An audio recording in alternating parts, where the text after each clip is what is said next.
बिस्मिल्लाहिर्रहमानिर्रहीम। Assalamu alaikum. I am Mohammad Rabiul Islam, assistant teacher, Bhedamara Model Pilot High School, Bhedamara, Kustia. Tal learners, how are you? I hope that you are well by the grace of Almighty Allah. The crisis of coronavirus, the government has taken to good step to teach the projector class. So I shall discuss about English second part. So today's topic is complete sentence.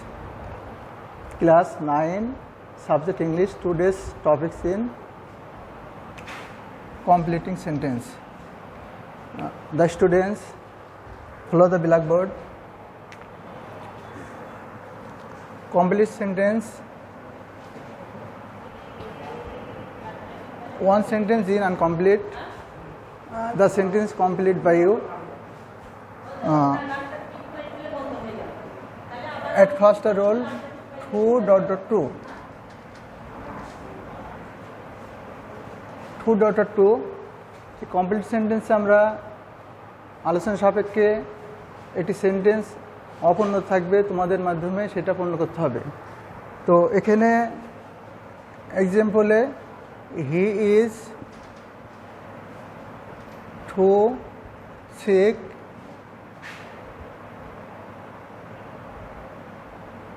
He is too sick. 2 নম্বর, she is too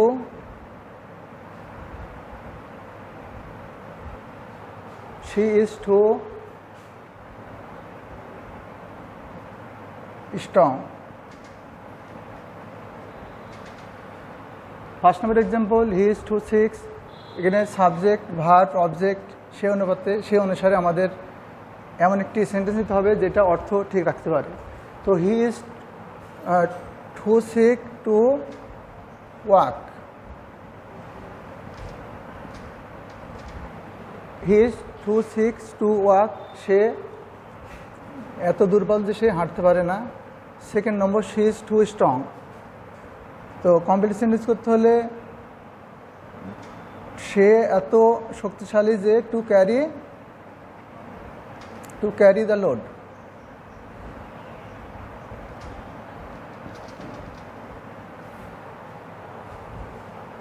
structure অনুসারে subject plus verb plus to plus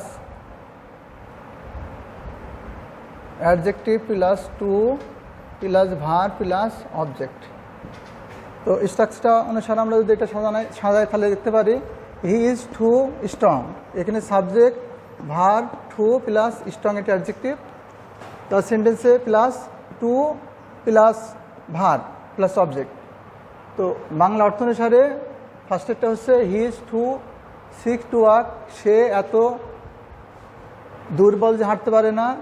second নম্বরটি she is too strong to carry the load, সে এত শক্তিশালী যে সে বোঝাটি বহন করতে পারে না।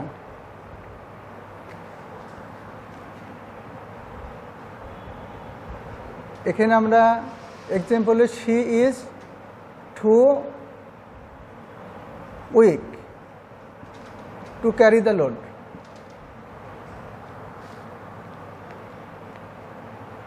তো নম্বর 2,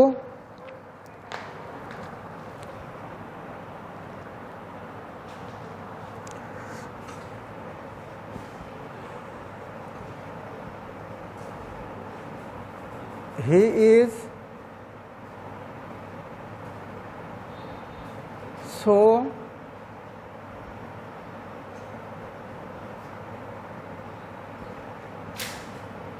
strong। তো এখানে সাবজেক্টের পরে হি ইজ সো স্ট্রং। তো এখানে রোল অনুসারে সো ডট ডট দ্যাট, এই নিয়ম অনুসারে এখানে ব্যবহার করবো আমরা হি ইজ সো স্ট্রং, সে এত শক্তিশালী দ্যাট যে he can carry the load. সে বোঝাটি বহন করতে পারে। এখানে প্রথমে সাবজেক্ট ভার্ব সোর পরে স্ট্রং, তারপর দ্যাট লিখে আরেকটি সেন্টেন্স করতে হবে অ্যাকর্ডিং টু সাবজেক্ট, প্রথম সাবজেক্ট অনুসারে। তাহলে হি ইজ সো স্ট্রং, সে এত শক্তিশালী, that he can carry the load.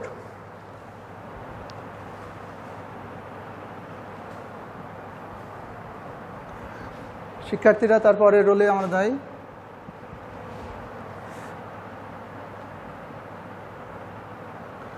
So that, so that এটা যাতে। তো স্ট্রাকচারটা subject plus verb plus object plus so that.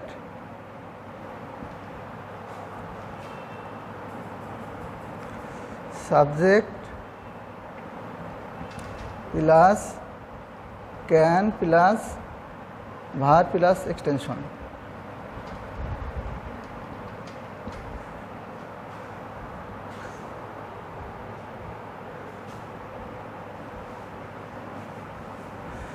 Example,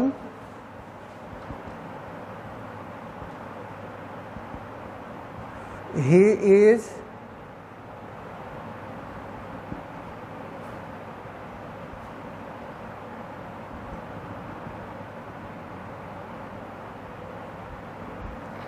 এখানে আমরা লিখতে পারি he works hard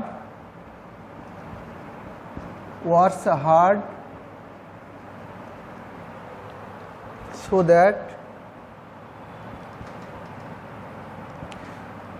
that এর থেকে এ পর্যন্ত কমপ্লিট সেন্টেন্স আমরা সঠিক করবো। তাহলে হি ওয়ার্কস হার্ড, সে কত পর্যন্ত করে, so that he can shine in life. তো শিক্ষার্থীরা তারপরে রোলে আমরা যাব। তো যেহেতু এখানে আরেকটা রোল দেওয়ার জায়গা আছে, আমরা নিচের দিকে একটা রোল দিয়ে দিচ্ছি।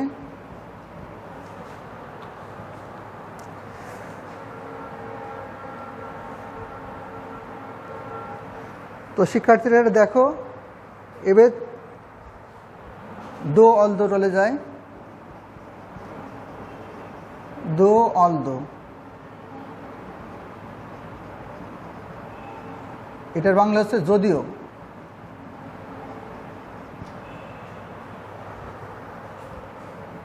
তো এখানে কমপ্লিট সেন্টেন্স করবো এইভাবে, দো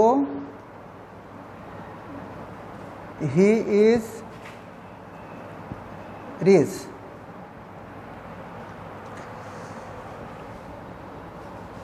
দুই নম্বর এক্সাম্পল, অলদো রানা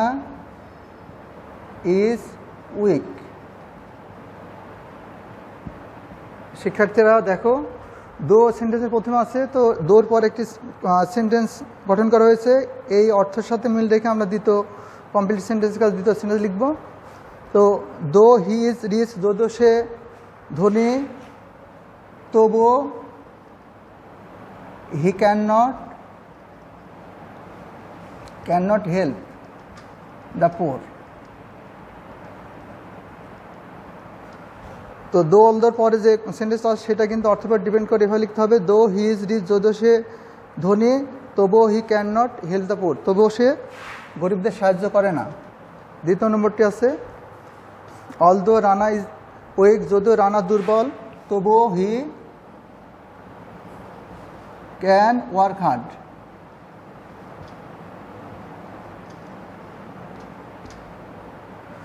তবুও সে কঠোর পরিশ্রম করতে পারে।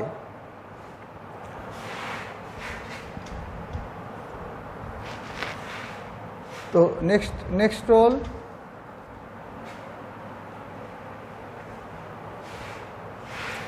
As since. সিন্সের ক্ষেত্রে দুটি সেন্টেন্স আসবে, কারণ সূচক বাক্যের আগে সাধারণত অ্যাজ বসে। তো এক্সাম্পল এমন আসছে, as he is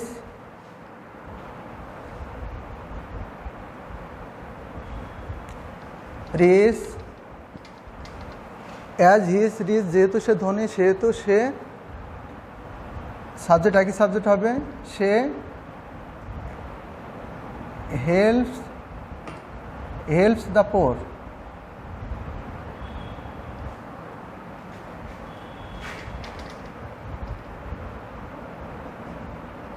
he helps the poor, সে গরিবদের সাহায্য করে। তো দ্বিতীয় সেন্টেন্সে সাবজেক্ট, তারপর অর্থ অনুসারে ভার্ব নিয়ে আসবো, তার অবজেক্ট লিখতে হবে। অ্যাজ হি ইজ রিচ, যেহেতু সে ধনী সেহেতু হি হেল্পস দ্য পোর, সে গরিবদের সাহায্য করতে পারে। Example two,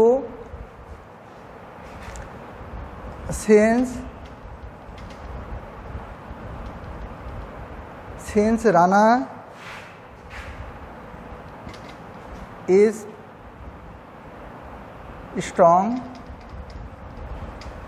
since Rana is strong, যেহেতু রানা শক্তিশালী, তারপর ড্যাশ দেওয়া আছে, এখানে আমাদের লিখতে হবে কি, দেখো সিন্স রানা ইজ স্ট্রং, যেহেতু রানা হচ্ছে শক্তিশালী সেহেতু এই রানার প্রণয়ন লিখবে এখানে, হি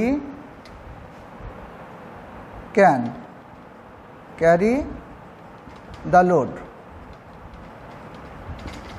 এখানে দেখো সিন্স দিয়ে সেন্টেন্স গঠন হলে দ্বিতীয় যে সেন্টেন্স হয় সেটা প্রথম সেন্টেন্সের সাথে অর্থ ঠিক রেখে লিখতে হয়। সিন্স রানা ইজ স্ট্রং, যেহেতু রানা শক্তিশালী সেহেতু, এই কমাটাকে আমরা সেহেতু বাংলাতে বলবো, সেহেতু হি ক্যান ক্যারি দ্য লোড, সেহেতু সে বোঝাটি বহন করতে পারে। তো শিক্ষার্থীরা, আমরা আলোচনা সাপেক্ষে প্রথমে two dot dot two roll করেছি, তারপরে সো ডট ডট দ্যাটে রোল করেছি, তারপরে আমরা সো দ্যাটে রোল করেছি, দো অল দো রোল করা হয়েছে, আর এখানে অ্যাজ সিন্স এই রোলটা করা হলো। এবার নেক্সট পর্যায়ে যে রোলটা আমরা আলোচনা করব সেটা দেখা যাক।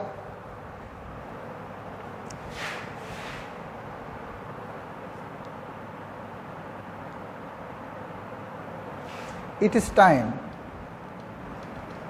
ইট ইজ টাইম, এটার অর্থ উত্তম সময়। এর একটি ওয়ার্ড আছে, ইট ইজ হাই টাইম। শিক্ষার্থীরা দেখো, ইট ইজ টাইম নতুবা ইট ইজ হাই টাইম, এর অর্থ হচ্ছে উত্তম সময়। তো it is time, it is high টাইমের পরে যে সেন্টেন্স আছে সেই সেন্টেন্সটা সাধারণত পাস্ট ইনডিফিনিট টেন্স হয়। তো ইট ইজ, এক নম্বর, ইট ইজ টাইম, এ উত্তম সময়। He left the poor, left the place, স্থানটি ত্যাগ করার। হি ইজ টাইম, এ উত্তম সময়, হি লেফট দ্য প্লেস, তার স্থানটি ত্যাগ করার। নেক্সট নম্বরটি, ইট ইজ হাই টাইম, ইহা উত্তম সময়। তারপরে যদি আমরা টু দিই, তো টু যদি লেখা হয় কমপ্লিট সেন্টেন্স আগে, তাহলে তারপরে ভার্ব থেকে শুরু করতে হয়। ইট ইজ হাই টাইম, ইহা উত্তম সময়, টু, ভার্ব থেকে শুরু করে যেত, তাহলে টু ডু দ্য সাম, অঙ্কটি করার উত্তম সময়। তো এখানে বুঝতে পারলাম যে ইট ইজ টাইম থাকলে দ্বিতীয় সেন্টেন্সটা পাস্ট ইনডিফিনিট টেন্স হবে, আর ইট ইজ টাইমের পরে, ইট ইজ টাইমের পরে যদি টু থাকে তাহলে টুর পরে আমরা ভার্ব দিয়ে সেন্টেন্স শুরু করব। এর বাংলা এমন হচ্ছে, ইট ইজ হাই টাইম, এই উত্তম সময়, টু ডু দ্য সাম, অঙ্কটি করার এই উত্তম সময়। আর ফার্স্টের এটা বাংলা হচ্ছে, ইট ইজ টাইম, এই উত্তম সময়, হি লেফট দ্য প্লেস, তার স্থানটি ত্যাগ করা। তো আমরা একটা জিনিস বুঝতে পারলাম, যদি সাবজেক্ট থাকে তাহলে দ্বিতীয় সেন্টেন্স হবে হচ্ছে পাস্ট ইনডিফিনিট, আর যদি ড্যাশের আগে টু থাকে তাহলে প্রথম সেন্টেন্সটা ভার্ব দিয়ে শুরু হবে, ভার্ব দিয়ে শুরু হয়ে অবজেক্ট অর্থ অনুসারে আনতে হবে।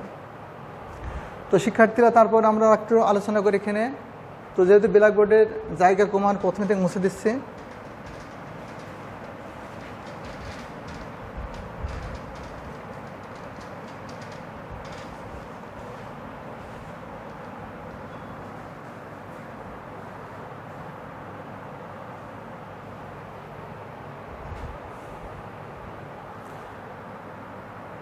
তো এখানে দেখে নাও যে সাধারণত কিছু প্রোভার্বস আছে যেগুলো সবাইকে মুখস্থ রাখতে হবে। Proverbs,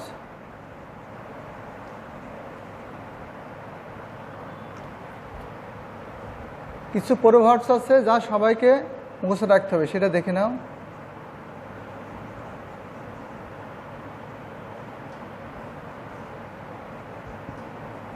all that glitters, all that glitters এটা কিন্তু প্রোভার্বস। এই সেন্টেন্স সঠিক করতে হলে তোমাদের প্রোভার্বস মুখস্থ করতে হবে, যেগুলো না মুখস্থ করলে না সেইগুলো করতে হবে। তো প্রোভার্বস তোমাদের সেন্টেন্স পড়ে রাখতে হবে। তো এটা all that glitters ইয়া উত্তম সময়। it all that glitters,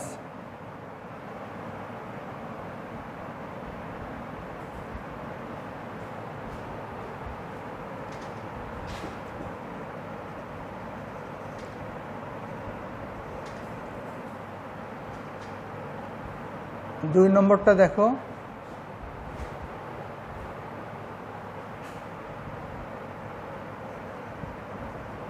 as you sow, এখান থেকে সেন্টেন্স তোমাদের করতে হবে এটা, as you sow। তো এই অ্যান্সারটা এমন হতে পারে, as you sow so you reap।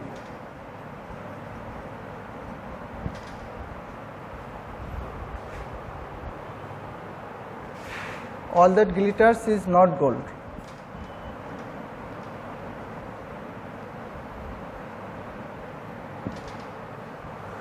তো শিক্ষার্থীরা দেখো, আমরা যে রোলগুলো খুব ইম্পর্টেন্ট সেইগুলো নিয়ে আমরা আলোচনা করলাম।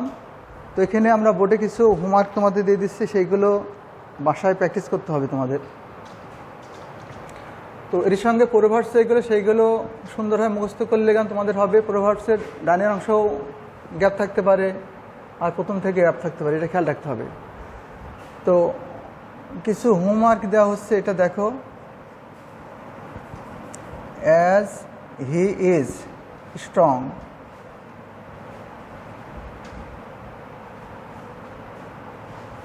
টু নম্বরে হচ্ছে though she is educated,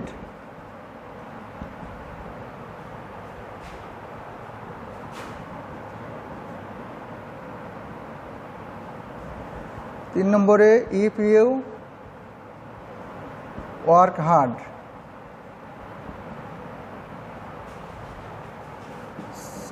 four নম্বরে he is too sick, five নম্বরে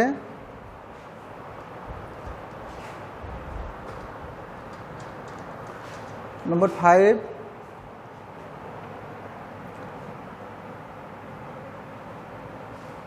if you work hard,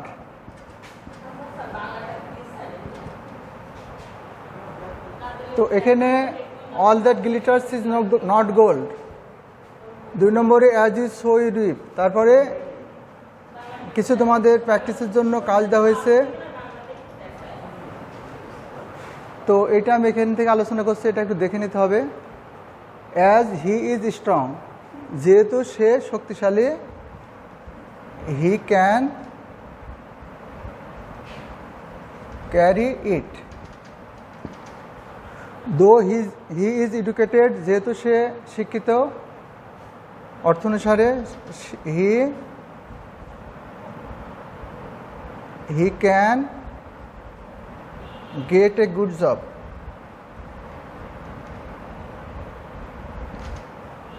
তিন নম্বরে if you work hard, যদি তুমি কঠোর পরিশ্রম করো, you will shine in life। he is too sick, সে এত অসুস্থ যে to walk, হাঁটতে পারে না। if you work hard, যদি তুমি কঠোর পরিশ্রম করো, you will prosper in life। The students, I hope that this grammar is help to complete the sentence. After 8 discuss the next time next grammar. আশা করি সবাই ভালো থাকবে। খুদা হাফেজ। আসসালামু আলাইকুম।